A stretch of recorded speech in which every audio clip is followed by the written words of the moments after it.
সম্মানিত ভিউয়ার, আমি মুর্শিদ বিশ্বাস। আজকে আপনাদের সামনে যে বিষয়টি নিয়ে আলোচনা করব সেটি হলো এই পেয়ারা গাছে ফুল আসার পর বা যে ফুল আসার আগে যে কড়িগুলো হয়, এই কড়িগুলো আসার পর আমাদের কিভাবে যত্ন করতে হয় এবং কি কি মিক্স খাবার, যারা আমরা ছাদে শখে আমরা টবে গাছ লাগিয়ে থাকি, তারা আমরা কি কি মিক্স খাবার গাছে খাবার দিয়ে থাকবো এবং কি রকম পরিমাণে জল দেব, A to Z এই ভিডিওটিতে আজকে আপনাদের জানাবো।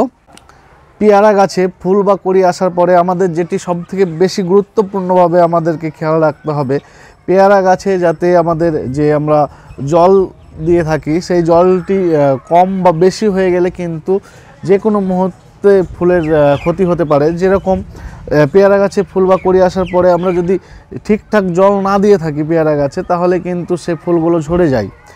এবং অতিরিক্ত যদি আমরা পেয়ারা গাছে জল দিয়ে দিই, সেটা তো কিন্তু পেয়ারার ফুল এবং কড়ি এবং গুটি হয়ে যাওয়ার পরও পেয়ারার হয়তো মার্বেল আকার হয়ে যাওয়ার পরে কিন্তু এই সমস্যাটা দেখা যায়। সেজন্য আমাদের সবসময় মনে রাখতে হবে যাতে পেয়ারা গাছে আমরা জলটা ঠিকঠাক দিই, একদম যাতে শুকনো, এই মাটিগুলো যাতে শুকনো না হয়ে যায় এবং একদম যাতে ভিজে না থাকে। সবসময় নর্মালি একটা থাকে, মাটি দেখলেই বোঝা যাবে যে হ্যাঁ কীরকম রয়েছে, সেই অবস্থাতে আমরা ওইভাবেই আমরা জলটা দিয়ে থাকব। কারণ অতিরিক্ত জল দেব না এবং খুব অল্প জল দেব না। এই জল বাদ দিয়েও কিন্তু কিছু গুরুত্বপূর্ণ আরও টিপস রয়েছে, সেগুলো আমি একটা ভিডিওতে আলোচনা করব না, নেক্সট ভিডিওতে আবার পেয়ারার গাছের বিষয় নিয়ে আলোচনা করব। তবে যেটি সবথেকে গুরুত্বপূর্ণ সেটি হলো জল, এবং আরেকটি যেটি রইল সেটি হলো যে আমরা যে গাছকে ফুল বা এই ফল আসার পরে আমরা গাছকে কি খাবার দেব। তো আমি আজকে এই গাছটি, পেয়ারা গাছটিতে আমরা মিক্স জৈব খাবারটি দেব। তো আমি এই মিক্স জৈব খাবারটিতে কি কি খাবার দিচ্ছি আপনাদের পুরো এই ভিডিওর মাধ্যমে আমি দেখাবো। তো প্রথমে আমি এই যে এখানে রেখে দিয়েছি মিক্স জৈব খাবারগুলি, তো আমি এখান থেকে এখন নিয়ে নেব। তো আমি কি কি মিক্স জৈব খাবার নিচ্ছি, আমি আগে মিক্স জৈব খাবারটা আমি আলাদা আলাদা করে রয়েছে সেগুলো আমি মিক্স করে নিই। আমি শিংকুচি নিয়ে নিলাম,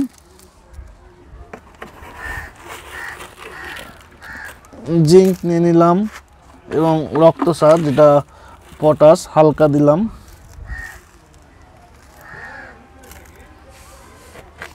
খোল গুঁড়ো, সর্ষের খোলের গুঁড়ো নিয়ে নিলাম যেহেতু আমার একটি গাছ। আর আমি হালকা সাব পাউডার দিয়ে দিলাম যাতে মাটিতে কোনো রকম ফাঙ্গাসে আক্রমণ না করে, ওই জন্য হালকা সাব পাউডার দিয়ে দিলাম এবং এটা আমি ভালো করে মিক্স করে নিলাম। এবার আমি এই যে খাবারগুলো দিলাম, যে পরিমাণে এগুলো হলো, মানে আমি 4-5 রকম খাবার দিয়ে যে পরিমাণ এটা হলো, সেই পরিমাণ ভার্মি কম্পোস্ট বা কিচেন কম্পোস্ট না হলে পারে গোবর সার, যেটি হোক, যেটি যারা হাতের কাছে রয়েছে সেটি ওই পরিমাণ দিয়ে দিতে হবে। তো আমি এই যে ওই পরিমাণ ভার্মি কম্পোস্ট নিয়ে নিলাম, এই যে দেখতে পাচ্ছেন এটা অর্ধেক, ঠিক আছে। মানে এটা আমি মিক্স করলাম কয়েক রকম খাবার নিয়ে, আর এটা আমি শুধু একটি, সেটা কিচেন কম্পোস্ট হোক বা গোবর সার হোক, ভার্মি কম্পোস্ট হোক, যাই হোক, ওটা মানে এটার 1 ভাগ নিয়ে নিতে হবে। এটা 4-5 ভাগ মিলিয়ে যেটা হবে সেটা অর্ধেক, এটার অর্ধেক নিয়ে নিতে হবে। তো আমি এটা মিক্স করে নেব, ভালো করে মিক্স করে নেব।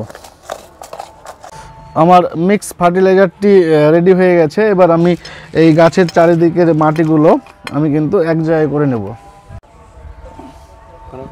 এই চারিদিকের মাটিগুলো আমি কিন্তু এইভাবে গাছের গোড়ায় করে নেব। রুট খুব সুন্দর হয়েছে, যে দেখা যাচ্ছে অনেক শেকড় বেরিয়েছে। এভাবে একটু যদিও শেকড় ছিঁড়ে যায় অসুবিধা নেই। এবার আমি এই মাটিগুলো চারিদিক থেকে এক জায়গায় করে নিলাম, মানে গোড়াতে করে নিলাম। এবার এই ফার্টিলাইজারটি চারিদিকে আমি দিয়ে দিলাম।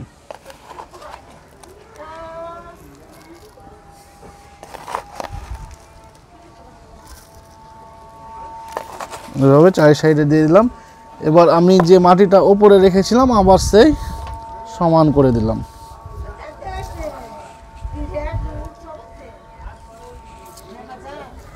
মাটিগুলো আমার পরিপূর্ণভাবে আমি চারিদিকে যেভাবে ছিল ওই ফার্টিলাইজারগুলো দেওয়ার পরে চারিদিকে আমি সমান করে দিলাম। এবার আমার শেষ কাজ, এই গাছটিতে ভালোভাবে জল দিয়ে দিতে হবে।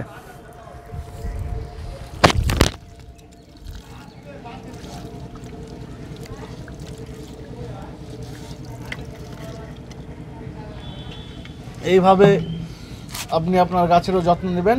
আশা রাখছি আপনার গাছেরও কোনো রকম ফুল ও ফলের কোনো ক্ষতি হবে না এবং ফলের আকার আকৃতি অনেক বড় হবে, ভালো হবে এবং সুস্বাদু হবে। ভিডিওটি এখানেই শেষ করছি। সকলে ভালো থাকবেন, সুস্থ থাকবেন।